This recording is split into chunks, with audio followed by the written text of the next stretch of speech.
19th century पेलियोंटोलॉजिस्ट को Switzerland और France के बीच स्थित जूरा माउंटेन्स में 201 मिलियन साल से लेकर 145 मिलियन साल इस पीरियड के कई सारे फॉसिल्स मिले। अब क्योंकि वो पत्थर जूरा माउंटेन्स में मिले थे, इसीलिए उन्होंने इस पूरे पीरियड का नाम जुरासिक पीरियड रख दिया। और इस दौर के फॉसिल्स की जांच से ये बात सामने आई कि 199 मिलियन साल पहले ऐसे कई खूंखार डायनासोर्स थे जो अपने शिकार पर वेनम फेंक कर उसे पैरालाइज करके उसका शिकार किया करते थे। और कई जीव उस दौरान के तो ऐसे थे जो अपने शिकार की मोटी खाल या उसके बॉडी पर मौजूद स्पाइक्स, प्लेट्स को आसानी से चबा सकते थे और डाइजेस्ट कर सकते थे। इन शॉर्ट, अगर मैं इस पूरे पीरियड को एक लाइन में बताऊं तो जुरासिक पीरियड एक ऐसा दौर था जब बड़े बड़े विशालकाय डायनासोर्स ने अपने बीस्ट मोड को अनलॉक करना शुरू कर दिया था। पर क्योंकि ये हमारे डायनासोर सीरीज का सेकंड पार्ट है और इसीलिए आगे बढ़ने से पहले एपिसोड 1 यानी कि ट्रायासिक पीरियड का रिकैप कर लेते हैं।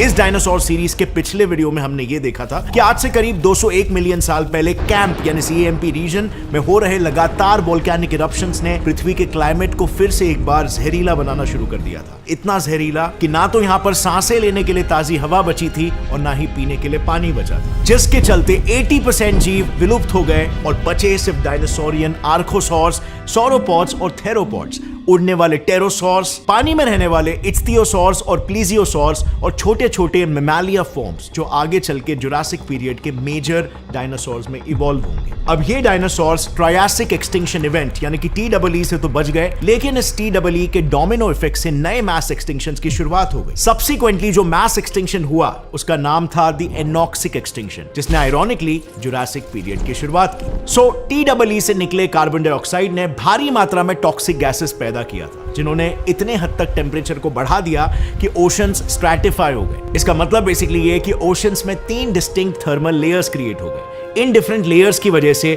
जहां पर ocean currents up down travel करके डीप ओशन में ऑक्सीजन पहुंचाते थे, वहीं पर वो लेफ्ट राइट डायरेक्शन में ट्रैवल करने लगे। और इससे हुआ ये कि डीप ओशन में ऑक्सीजन सप्लाई पूरी तरीके से बंद हो गया और मरीन एनिमल्स एक एक करके सांस लेने के लिए तड़पने लगे।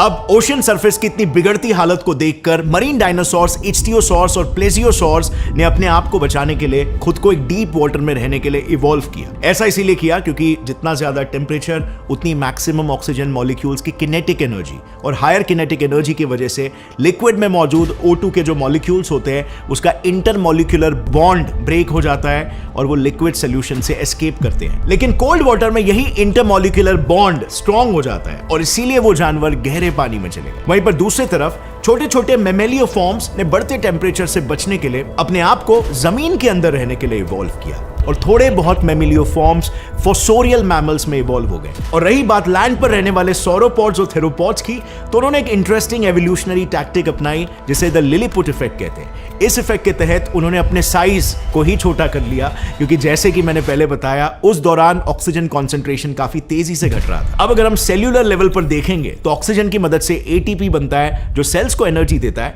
पर अगर ऑक्सीजन कॉन्सेंट्रेशन कम हो जाए तो ATP कम बनेगा, जो कि इन टर्न सेल्स को कम एनर्जी देगा। अब इस एनर्जी डेफिशिएंसी से बचने के लिए ऑर्गेनिजम्स अगर अपने सेल्स के नंबर्स और साइज को कम करेंगे सो दैट उनके सेल्स कम एनर्जी में भी सर्वाइव कर सके, तो ये उनके सर्वाइवल को एक काफी अच्छा बेनिफिट देगा। और एग्जैक्टली यही हुआ इन जीवों के साथ भी। ट्रायासिक के सौरोपॉड्स वोल्केनोडॉन में इवॉल्व हुए और वहीं पर थेरोपॉड्स ने खुद को डिलोफिसॉरस और कोइलोफाइसिस इन 2 जुटों में बांट लिया। अब इस स्ट्रक्चरल एवोल्यूशन को अडॉप्ट करने के पीछे का दूसरा रीजन था स्मॉल साइज का रिप्रोडक्टिव पॉइंट ऑफ व्यू से बेनिफिशियल होना, क्योंकि छोटे ऑर्गेनिजम्स जैसे चूहे बस 21 दिन में बच्चे पैदा कर सकते हैं। और वहीं पर अगर फॉर कंपैरिजन हम कंपेयर करें हाथी के साथ, तो उसे 22 महीने लग जाते हैं बच्चा पैदा करने के लिए। यानी कि इन शॉर्ट इन ऑर्गेनिजम्स ने अपना पूरा फोकस साइज छोटा करने और अपने नंबर्स को बढ़ाने में लगा दिया। बट नेचुरली इस पूरे प्रोसेस को होने में कई मिलियन साल लगे। उन मिलियन सालों में पृथ्वी ने फिर एक बार पैराडाइज का रूप लेना शुरू कर दिया था और इस पैराडाइज में राज कर रहे थे डिलोफिसॉरस और कोइलोफाइसिस जैसे कार्निवोरस डायनासोर्स। इसमें से डिलोफिसॉरस वो जानवर थे जो अपने शिकार पर जहर फेंकने के लिए बदनाम थे और वो अपने शिकार को देखते ही उस पर जहर फेंककर उसे पैरालाइज कर दिया करते और अपने शार्प टीथ की मदद से वो उसे एक झटके में ही खत्म कर दिया करते। इसी का एक कंपेटिटर था कोइलोफाइसिस, जो अपने नाइफ एज टीथ से बड़े बड़े जानवरों तक के पैरों के छोटे छोटे टुकड़े कर देते थे। ये बिल्कुल वैसा ही था जैसे आज के दौर में पिरानास करती है, जो भूख लगने पर बाकी के जिंदा मछलियों के पुर्जे तक को चबा जाती है। अब उस वक्त इन कार्निवोर्स का खौफ इतना ज्यादा था कि उस वक्त के मैमल्स जो उस समय जमीन पर थ्राइव करने के लिए बने थे, उन्होंने अपने आप को ट्रॉपिकल फॉरेस्ट के लंबे लंबे पेड़ों पर रहने के लिए इवॉल्व कर लिया था। और इस एवोल्यूशन के दौरान यही मैमल्स अपने पूर्वजों से इतने अलग हो गए कि साइंटिस्टों को इन्हें दो कैटेगरीज में बांटना पड़ा। पहला वोलाटिकोथेरियम, जिन्होंने अपने हाथों के बीच में एक वेब्ड स्ट्रक्चर इवॉल्व किया ताकि वो बिना जमीन पर आए एक पेड़ से दूसरे पेड़ के बीच में ग्लाइड कर सके। और दूसरे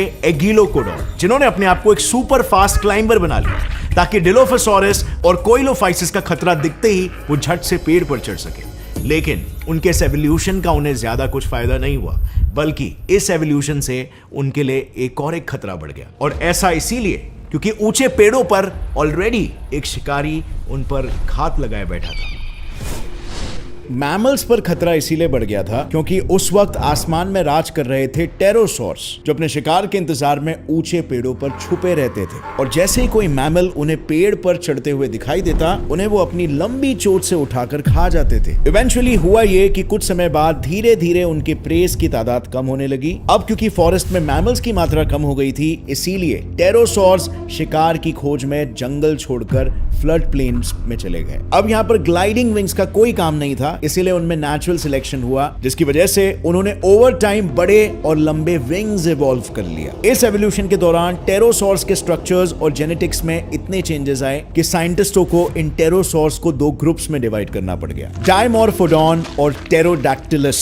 पर इस रीजन में भी प्रेडेटर्स का राज ज्यादा दिनों तक नहीं चला, क्योंकि साइमल्टेनियसली हो रहे पृथ्वी के ऑर्बिटल चेंजेस इनकी मौत की कहानी लिख रहे थे। दरअसल उस वक्त पृथ्वी की ऑर्बिटल एक्सेंट्रिसिटी आज के मुकाबले काफी ज्यादा थी। अब ऑर्बिटल एक्सेंट्रिसिटी क्या है उसे मैंने ऑलरेडी इस वीडियो में डिटेल में कवर किया है, लेकिन फिर एक बार शॉर्ट में रिकॉल कर लेते हैं। ऑर्बिटल एक्सेंट्रिसिटी यानी पृथ्वी का ऑर्बिट आज के मुकाबले ज्यादा इलिप्टिकल था। मतलब जब पृथ्वी अपने ऑर्बिट में सूरज से सबसे फार्देस्ट पॉइंट पर थी, तब आज के मुकाबले उस पर 23% कम सोलर रेडिएशंस पड़ते थे। इन ऑर्बिटल चेंजेस ने पृथ्वी पर एक आइस एज को ट्रिगर कर दिया, जो मिलियंस ऑफ ईयर्स तक चला। इसमें ट्रायासिक में बचे क्रोकोडिलोमॉर्फ्स एक एक करके मरने लगे, क्योंकि एक्टोथर्म्स / कोल्ड ब्लडेड होने की वजह से उनके बॉडी का तापमान एनवायरनमेंट पर डिपेंडेंट था। सिर्फ कुछ ही क्रोकोडाइलोमॉर्फ्स जिन्होंने रिलेटिवली वार्म रीजन्स की तरफ माइग्रेट किया, वो ही बच पाए, और यही जीव फिर जाके आज के मॉडर्न क्रोकोडाइल्स में इवॉल्व हुए। और साथ ही इस आइस एज का फटका सौरोपॉड्स और थेरोपॉड्स को भी पड़ा, एक ऐसा आइस एज जिसमें कई स्पीशीज खत्म हो गए। अब जहां पर सौरोपॉड्स जिंदगी और मौत के बीच जूझ रहे थे, वहीं पर दूसरे तरफ मैमल्स लाइक एगिलोडोकोडॉन ने स्मार्टली खुद पर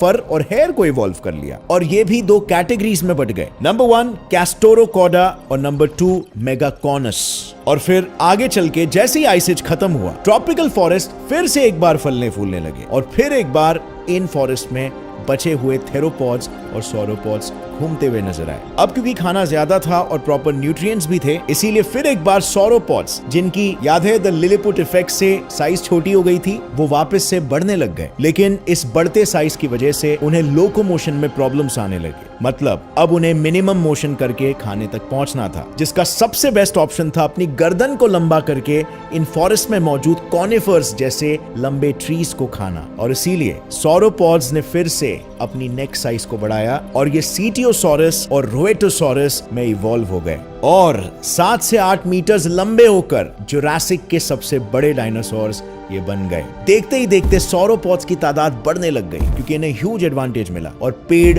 खत्म होने लग गए। अब नेचुरली सब्सिक्वेंटली फिर एक बार खाने की कमी महसूस होने लगी, और इसीलिए बचे हुए ऑर्निथिशियंस ने अपने सर्वाइवल के लिए अपने साइज को छोटा कर दिया और जमीन पर उगने वाले जिंगोस और बेनेटी टेल्स जैसे प्लांट्स को खाने के लिए इवॉल्व हुए। और साथ ही इन प्लांट से मिलने वाले एनर्जी उन्होंने अपने प्रोटेक्शन के लिए इस्तेमाल किया। और ऐसा इसीलिए क्योंकि भले ही उस वक्त जंगल में सौरोपॉड्स और ऑर्निथिशियंस दोनों ही हर्बीवोर्स थे और थेरोपॉड्स का खाना थे, लेकिन बड़ी साइज होने की वजह से थेरोपॉड्स सौरोपॉड्स को छोड़कर सिर्फ ऑर्निथोशियंस का ही शिकार करने लगे और इसीलिए ऑर्निथोशियंस ने अपनी पूरी ताकत अपने डिफेंस को स्ट्रॉन्ग करने में लगाई और अपने बैक पर काइट शेप्ड प्लेट्स और टेल पर शार्प स्पाइक्स इवॉल्व किए और फिर ये बन गए द स्टेगोसॉरस। अब इन स्टेगोसॉरस पर थेरोपॉड्स का अटैक करना नामुमकिन सा था, पर अपने प्रे के एवोल्यूशन को देखते हुए थेरोपॉड्स ने अपने अंदर भी एक एवोल्यूशन लाना समय के हिसाब से जरूरी समझा। उन्होंने प्रेस के इस एवोल्यूशन के रिस्पॉन्स में रिप्लेसेबल टीथ इवॉल्व किए और डायलोफोसॉरस मेगलोसॉरस में इवॉल्व हो गए। पर डायनासोर्स के इस एवोल्यूशन के दौरान प्लांट्स भी धीरे धीरे एवोल्यूशन दिखा रहे थे और वो फ्लावरिंग प्लांट्स में तब्दील हो रहे थे। दरअसल ट्रॉपिकल कंडीशंस में ड्राई एयर ना होने की वजह से विंड पॉलिनेशन वाज लिमिटेड। इसका सबसे ज्यादा नुकसान हुआ जिम्नोस्पर्म्स को, जो पॉलिनेशन के लिए विंड का इस्तेमाल करते थे और इसीलिए इस पॉइंट पर इक्वेटोरियन गोंडवाना में कुछ ऐसे प्लांट्स इवॉल्व हुए जिन्होंने फ्लावर्स के जरिए इंसेक्ट्स को अट्रैक्ट करना शुरू किया और यहां से पहले एंजियोस्पर्म्स का जन्म हुआ। इंसेक्ट पॉलिनेशन के जरिए ये प्लांट्स गोंडवाना से सभी दूसरे लैंड मैसेस पर फैलने लगे। अब क्योंकि प्लांट्स इवॉल्व हुए, उनकी क्वांटिटी और साइज बढ़ी एंड इन टर्न उनसे मिलने वाली एनर्जी भी बढ़ी। इस वजह से इन पर डिपेंडेंट कंज्यूमर्स भी इवेंचुअली बड़े होने लगे। यूसेरोपोड्स जो प्लांट्स खाते थे वो ब्रैचियोसॉरस और डिप्लोडोकस में इवॉल्व हुए। इनके बड़े होते ही उन्हें खाने वाले डायलोफोसॉरस भी बड़े और डरावने हुए। एलोसॉरस इतने डरावने कि साइंटिस्टों के हिसाब से वो दौर के सबसे इंटेलिजेंट डायनासोर्स में से एक थे, जिन्हें स्टेगोसॉरस, जिनके पास शार्प स्पाइक्स और प्लेट्स थे, उनका शिकार करना पसंद था।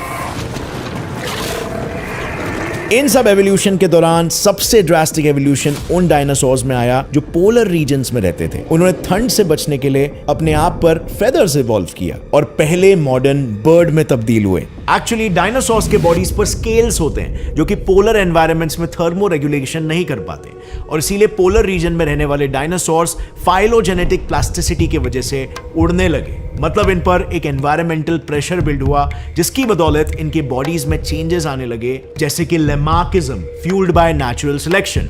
लेमार्किज्म की वजह से उनके स्केल्स फेदर्स में तब्दील होना शुरू हो गए और ये किन स्टेजेस में हुआ इसे आप इन इमेजेस को देखकर समझ सकते हो। ये सभी सिमिलर है क्योंकि इनका प्राइमरी काम बॉडी को प्रोटेक्ट करना है और बाहर की हीट को अंदर आने से रोकना है, यानी कि फेदर्स का प्राइमरी काम होता है थर्मो रेगुलेशन और इसीलिए पोलर रीजन्स पर रहने वाले डायनासोर्स के स्केल्स के ऊपर फेदर फाइबर्स बनने लगे और नेचुरल सिलेक्शन के जरिए ये ट्रेट्स फ्यूचर के जनरेशंस में ट्रांसफर होने लगे। अब यहां पर कर्सोरियल थियरी के हिसाब से डायनासोर्स एंड विंग्स की मदद से अपने शिकार को पकड़ते समय एयर में ग्लाइड किया करते थे और इवेंचुअली कुछ डायनासोर्स ने ग्लाइड करते करते उड़ना सीख लिया और वो ब्रांच ऑफ हुए into the first ancestors of modern birds like Archaeopteryx. इसका साइज एक मॉडर्न क्रो जितना था और ये ट्री टॉप्स पर रहकर एक ब्रांच से दूसरे ब्रांचेस पर ग्लाइड किया करते थे। सब कुछ सही चल रहा था, डायनासोर से मॉडर्न बर्ड्स ब्रांच ऑफ हो चुके थे और पृथ्वी पर डाइवर्स लाइफ की भरमार हो गई थी। लेकिन आज से कुछ 155 मिलियन साल पहले आए एक और एक बड़े मैस एक्सटिंक्शन की वजह से 55% स्पीशीज विलुप्त हो गई। पर यही वो एक्सटिंक्शन इवेंट था जिसने आगे जाकर क्रिटेशियस पीरियड में सबसे फेमस डायनोस जिसकी टीरेक्स और वेलोसिरैप्टर को जन्म दिया और डायनोस के गोल्डन पीरियड की शुरुआत कर दी। But more about that in our next video friends, dinosaur the fall. और इसी के साथ फ्रेंड्स, अगर आपने इस सीरीज का पिछला वीडियो नहीं देखा है तो I highly recommend you check it out, because इस सीरीज के जरिए मैं डायनासोर्स के कॉन्सेप्ट को लेकर आपके सारे मिसकंसेप्शंस दूर करना चाहता हूं। So click over here and check out that video and stay tuned for the next video. Till then, as always, stay curious, keep learning and keep growing. जय हिंद।